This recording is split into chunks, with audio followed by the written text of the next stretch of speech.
কি করতে এসছিস? হ্যাঁ, টাকা দিচ্ছি কেন আমার? এই, এই, ধর। টাকা দিয়ে দেবো এই,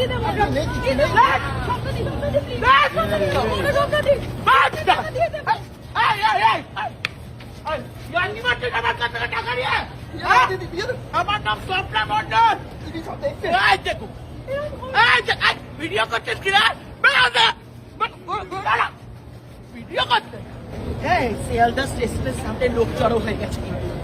আমাকে বুঝতে পারছিস আমার ক্ষমতা? আমি স্বপ্না মণ্ডল বুঝেছি। আমি জানি আর 2-3 দিন সময় দিন, আর 2-3 দিন সময় দিন। বেকারির বাচ্চাগুলোকে কি এই, যা যা এখান থেকে। কি চাই দাদা? কিচ্ছু নেই এখানে, পয়সা নিজে দেয়নি। এই সারা কলকাতার এখন এক নোকরা হয়েছে, কিছু হলে কিছু হয়নি পটিয়ে দাদা, বসে যাবে না। কিছু হয়নি। এই, পয়সা নেই যে দেয়নি, হয়েছে চল। আমার অবস্থা কিন্তু এখন খারাপ, আমার টাকার দরকার আছে। হ্যাঁ? আমি কোন আর আমি কোনো কথা শুনতে চাই না।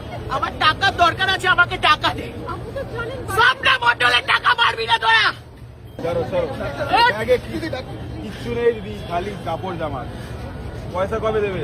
19 তারিখ, 19শে সেপ্টেম্বর সুদ সহ আমার টাকা দিবি, বুঝেছিস? সুদ সহ। হ্যাঁ, বুঝতে পেরেছিস? এই, এক সেকেন্ড দাঁড়াও তো। কারা কারা ভাবলে যে এটা আসল ঘটনা, তো তাদের জন্য সবাই 1 মিনিট নীরবতা পালন করো, কারণ এটা কোনো আসল ঘটনা নয়, ঠিক আছে? তো এটা নিয়ে খুব ট্রোল হচ্ছে চারিদিকে, কমেন্টে ভাই খিস্তিতে ভরে যাচ্ছে যে এই অভিনেত্রীর ভাই এরকম খারাপ দিন এসে গেল যে এই শিয়ালদা প্ল্যাটফর্মে এসে এরকম ভাই মানে মানুষকে এরকম করছে।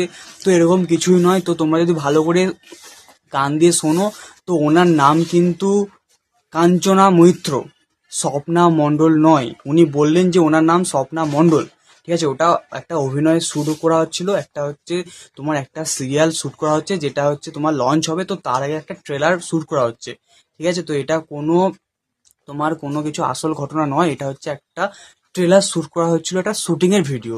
তো এটা নিয়ে বেশি মাতামাতি করার কোনো কারণ নেই। তো